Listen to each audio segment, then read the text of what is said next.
fort. Imagine having your own family fortress. For many people in North Ossetia, it's not a dream. Meet the Vanievs.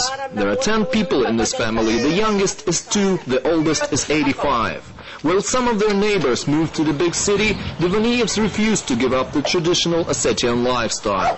For several centuries, their dynasty has been living around this family tower on the banks of the river Fyagdon.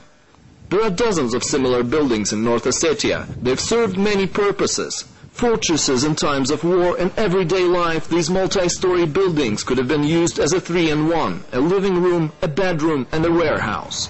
But besides providing luxury housing, the towers had a sacred meaning. Kasharhan Vanieva says that her forefathers received a blessing from above to build this tower. I've heard it from my grandmother that St. George himself descended from the top of the mountain and pointed to the place where we should build the tower. Since then, our family has been taking care of it.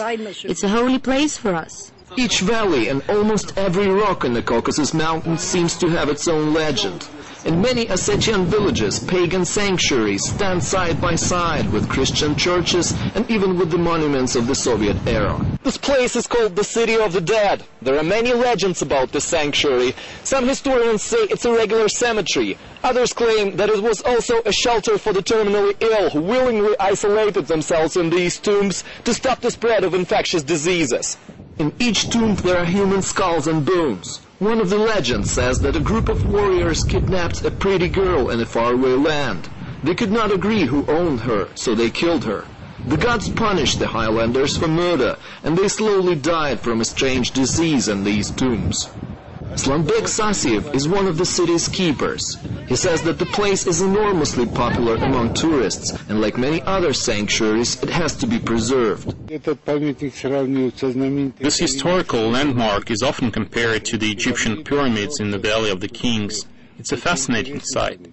And the family towers, they say a lot about the history of Osetii and Alanii.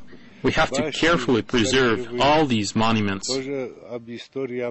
Times change and construction technologies are becoming more advanced.